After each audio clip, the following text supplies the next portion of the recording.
오늘 본문은 다윗이 말년에 자신의 삶을 돌아보며 고백한 내용입니다. 다윗은 하나님의 마음이 합한 자라고 성경은 기록하고 있습니다. 지금까지도 이스라엘에서 최고의 왕으로 꼽히는 자가 바로 다윗입니다. 그런데 이 다윗에 비해 외모나 집안이나 능력이 별 차이가 없는 사람이 있습니다. 바로 사울 왕입니다. 심지어 다윗보다 먼저 하나님의 기름 부으심을 받았습니다. 성경은 사울에 대해 이렇게 설명하고 있습니다.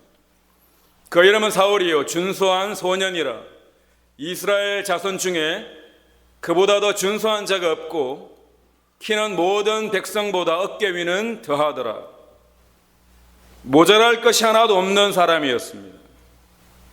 다윗에 비해 부족한 것이 하나도 없는 사람이었어요. 그런데 다윗과 사울 이 두 사람의 삶을 비교해 보면 그 결과가 너무나 달랐다는 것을 알 수 있습니다.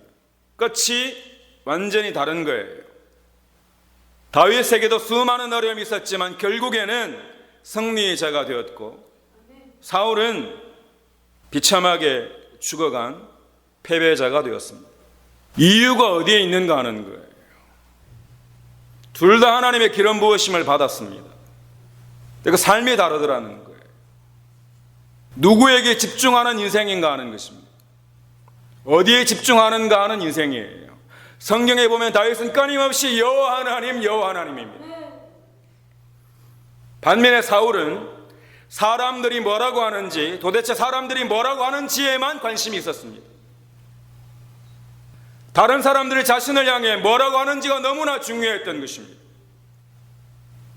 사울은 사람들의 말을 듣고는 참지 못했습니다.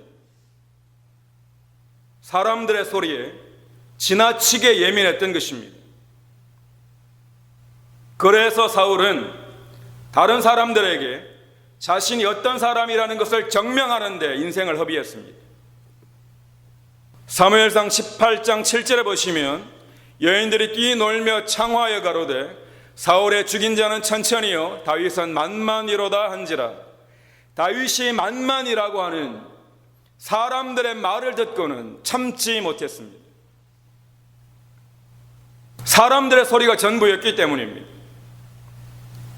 여러분, 중요한 것은 사람들이 천천히라고 하든 만만이라고 하든 더 중요한 것은 여호와 하나님이 지금 이 시간 저와 여러분을 어떻게 평가하시냐 하는 것입니다. 사울은 자신을 증명하기 위해서 3,000이나 되는 군대를 소집합니다. 그리고는 자신의 사위인 다윗을 잡으러 다닙니다. 인생 완전히 허비하고 있는 거죠. 자신이 다윗보다 뛰어나다는 것을 사람들에게 증명해 보이고 싶었습니다.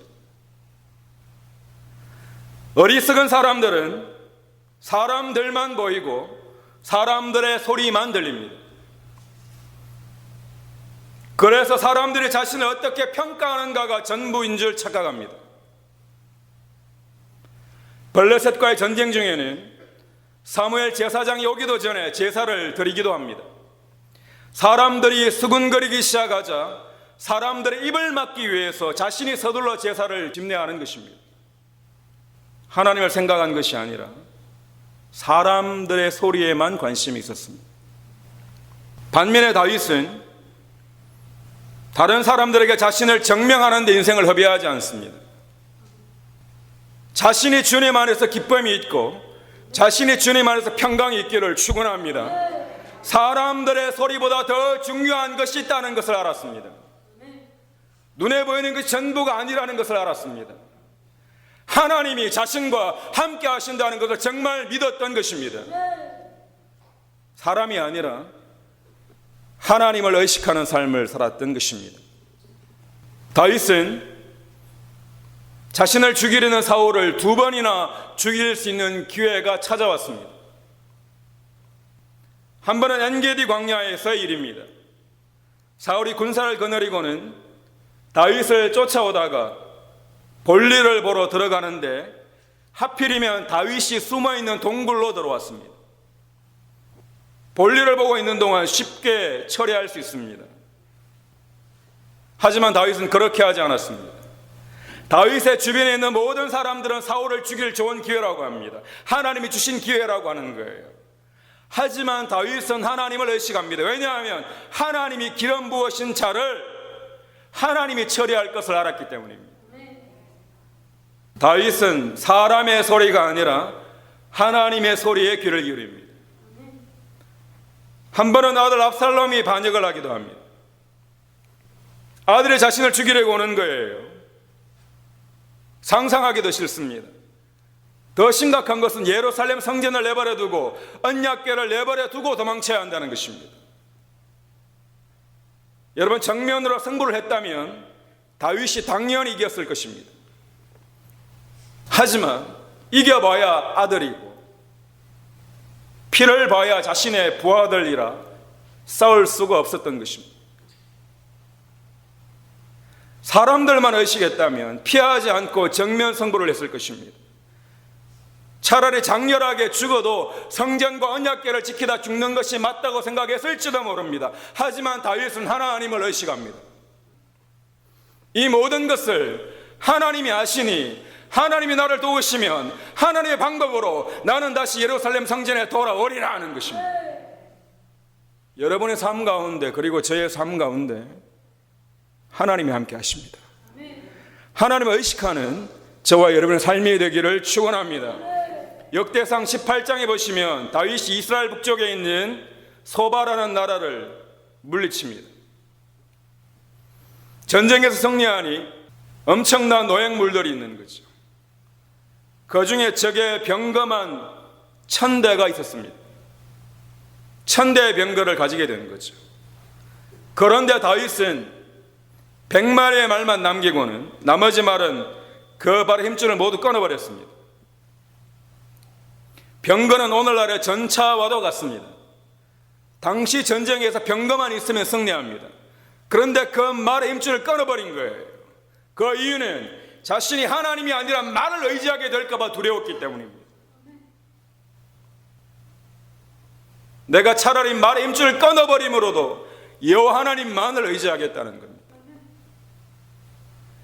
여러분에게 주신 물질이, 여러분에게 주신 지식이, 여러분에게 주신 은혜가 오히려 여러분의 독이 되지 않기를 축원합니다. 언제부터 하나님을 의지하지 않아요? 다윗은 자신의 힘이 말들에게 있지 않다는 것을 알았습니다. 오직 여호와 하나님만을 나의 힘으로 삼겠다고 결단하는 것입니다. 사울은 사람들의 소리에만 예민했습니다. 하지만 다윗은 사람들의 소리가 아니라 하나님의 소리에 귀를 기울인 것입니다.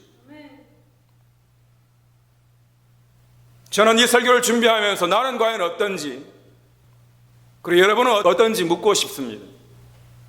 저와 여러분도 사람들의 소리에 민감할지 모릅니다. 누가 뭐라고 하면 참지 못합니다. 그게 전부인 줄 압니다. 그런데 내가 그런 사람이라는 것이 보여진다면, 만약 내가 그런 사람이라는 것이 보여진다면 성령 하나님이 저와 여러분과 함께 하시는 증거인 줄 믿으시기 바랍니다. 성령 하나님이 함께 하시지 않는 사람은 그것도 보이지 않습니다. 자기가 뭘 하는지도 모릅니다. 정말 문제가 되는 것은 자신이 누구인지 보이지 않는다는 것입니다. 오늘 말씀을 통해 나 자신이 보여지기를 주님의 이름으로 간절히 축원합니다. 보여지기 시작하면 우리는 그때부터 기도할 수 있습니다. 내가 이런 약점을 가지고 있다는 것을 알면 그때부터 기도할 수 있습니다. 우리는 다음과 같이 기도해야 합니다. 주님, 지금까지 나는 사람들의 소리에만 민감하고 사람들의 평가에 놀아났습니다. 오늘부터는 주님만 의지하며 주님의 소리에 귀를 기울일수록 나를 도와주십시오. 주님의 도우심을 간구하는 거예요. 하나님이 도우셔서 사람들의 소리가 아니라 하나님의 소리에 귀 기울이는 저와 여러분의 삶이 되기를 주님의 이름으로 간절히 축원합니다. 여호와 하나님에게 집중하는 인생이 되어야 한다는 거죠. 똑같이 세상 가운데 살아가지만 세상 사람들은 세상 소리만 있지만 저와 여러분은 세상 소리가 아니라 하나님의 음성이 있는 거죠.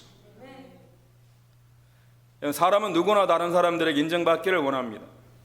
그런데 모든 사람이 다 여러분을 인정해 주지 않는다는 것을 알아야 합니다. 모든 사람이 여러분을 인정해 줄 리가 없습니다. 심지어 다윗은 가장 인정받아야 할 아버지에게조차 인정받지 못했습니다. 그의 아버지는 사무엘 제사장이 왕을 간택하기 위해 집을 찾아왔을 때 막내 아들인 다윗은 선조차 보이지 않았습니다. 내 아들이라고 선조차 보이지 않았어요. 장인인 사울 왕에게는 적이 되어 평생을 쫓기며 살았습니다. 장인에게도 인정받지 못했어요. 심지어 아들도 아버지를 인정하지 않았습니다. 압살롬이 역모를 꾀하는 바람에 도망자의 신세가 되기도 했던 것입니다. 그럼에도 불구하고 다윗은 하나님의 사람이었습니다. 이유는 단 한 가지입니다. 나의 힘이 되신 여호와여, 내가 주를 사랑하나이다. 다윗은 하나님을 사랑하고 하나님의 힘을 의지합니다. 사람이 알아주지 않아도 하나님의 힘을 의지하고 하나님을 사랑하기를 축원합니다. 사울은 하나님이 아니라 왕의 자리가 힘을 준다고 착각했습니다. 왕의 자리만 잘 지키면 그것이 자신에게 힘이 된다고 착각한 거죠. 그래서 그 자리를 지키기 위해 그렇게 노력을 했고 행여나 빼앗길까 두려워서 다윗을 죽이려고까지 했습니다. 그리고 다윗의 아들 압살롬은 사람들의 지지가 힘이라고 생각했습니다. 백성들의 마음만 사면 된다고 생각했던 거예요. 그래서 매일같이 백성들의 마음을 사기 위해 성문 앞에 서 있습니다. 사람들의 마음을 얻기 온갖 방법을 다 동원했던 거예요. 둘 다 지극히 사람들의 소리에만 귀를 기울이는 것입니다. 내 자리를 지킨다고 되는 문제도 아니고 사람들로부터 지지를 받는다고 해서도 되는 문제가 아니에요. 다윗도 완벽한 사람은 아니었습니다. 엄청난 죄를 짓기도 했습니다. 그럼에도 불구하고 다윗은 다른 것이 하나 있었습니다. 자신의 힘이 다른 어떤 것으로부터 오는 것이 아니라 여호와 하나님으로부터 온다는 것을 정말 믿었습니다. 그래서 나의 힘이 되신 여호와여, 내가 주를 사랑하나이다. 사울도 하나님을 알았고 압살롬도 하나님을 알았습니다. 사울도 제사를 드렸고 압살롬도 제사를 드렸습니다. 그런데 다윗만이 하나님이 나의 힘이라고 그의 삶의 현장에서 고백한 겁니다. 말은 하나님이라고 하고 제사는 드리는데 삶 가운데는 다른 것 힘이 되는 것을 사울의 삶이고 압살롬의 삶이라고 합니다.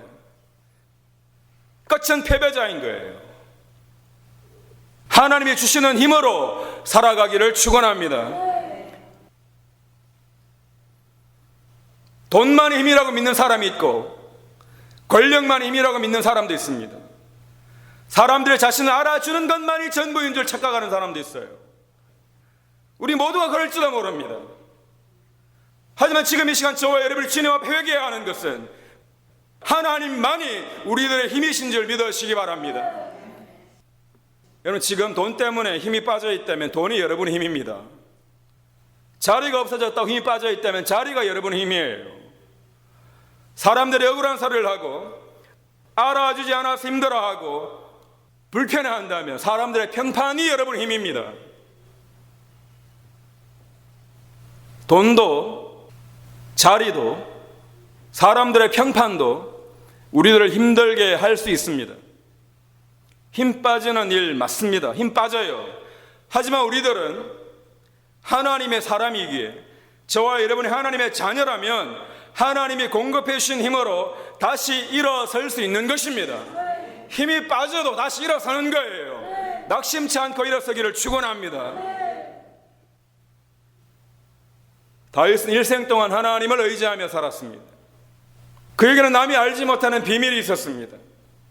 수많은 전쟁터에서 수없이 많은 죽음을 경험하면서 그 순간순간 자신을 붙들고 있는 여호와 하나님을 정말 믿었던 것입니다.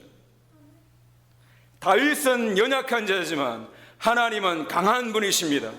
우리는 약하지만 여호와 하나님은 강한 분이십니다. 그 하나님이 지금 이 시간 저와 여러분에게 힘을 주시기를 원하십니다.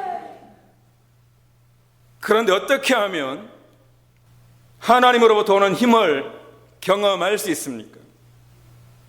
이것이 문제인 거죠. 오늘 본문에 보시면 나의 힘이신 여호와여 내가 주를 사랑하나이다. 하나님은 하나님을 사랑하는 사람에게 힘을 주십니다. 다윗은 진심으로 하나님을 사랑했습니다. 다른 어떤 것보다 여호와 하나님을 사랑했습니다. 내가 주를 사랑하나이다. 여기에 해당하는 히브리 라함은 어떤 때 사용하는가 하면 주어가 하나님일 때 사용합니다. 하나님이 인간들을 사랑하신다는 의미가 라함입니다. 근데 지금 다윗은 자신이 하나님을 사랑하는데 하나님이 자신을 사랑하는 그 사랑으로 고백합니다. 왜냐?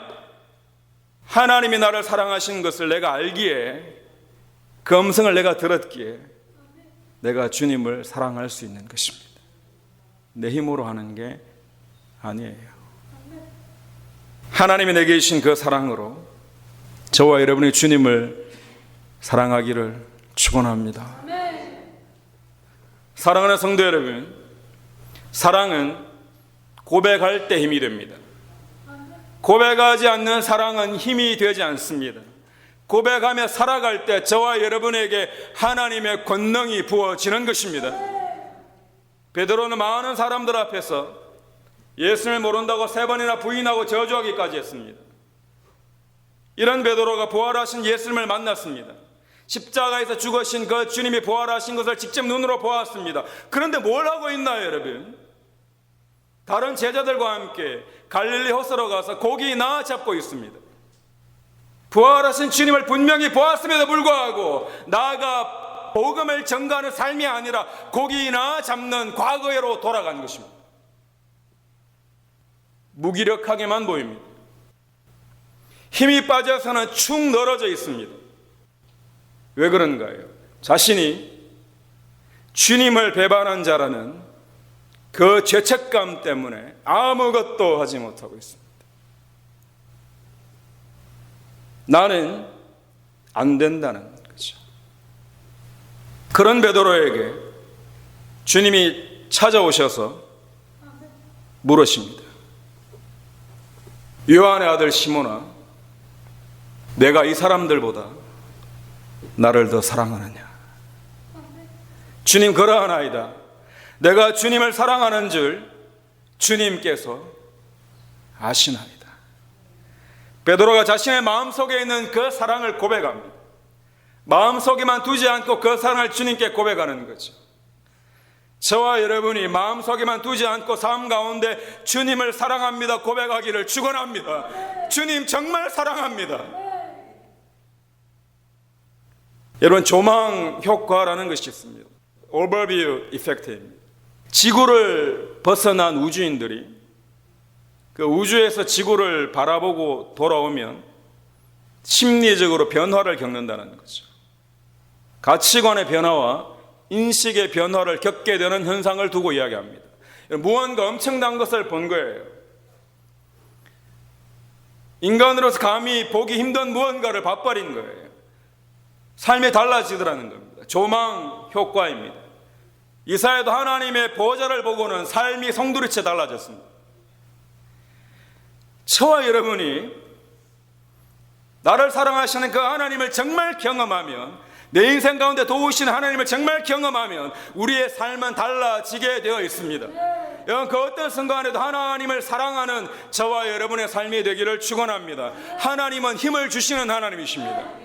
가장 절망적인 순간에, 세상 그 어떤 것도 위로가 되지 않는 그 순간에 정말 하나님이 나를 도우시는 그 힘을 의지해 자리에서 일어나게 되기를 축원합니다. 경험한 사람과 경험하지 않는 사람 삶이 달라집니다. 다른 사람들이 뭐라고 하든지 더 이상 노란하지 않습니다. 중요한 것은 지금 이 시간 하나님이 나를 사랑하신다는 것입니다. 하나님이 저를 사랑하시고 여러분을 사랑하시는 줄 믿으시기 바랍니다. 그 사랑에 감격하여 살아가는 것입니다. 놀라우신 하나님의 사랑을 우리 삶 가운데 경험하는 저와 여러분 되시기를 주님의 이름으로 간절히 축원합니다. 말씀을 정리하겠습니다. 사람이 아니라 하나님에게 집중할 수 있기를 원합니다. 사람이 아니라 하나님이 주시는 힘으로 살아가기를 원합니다. 우리도 언젠가는 죽음 앞에 서야 할 그 날이 곧 옵니다.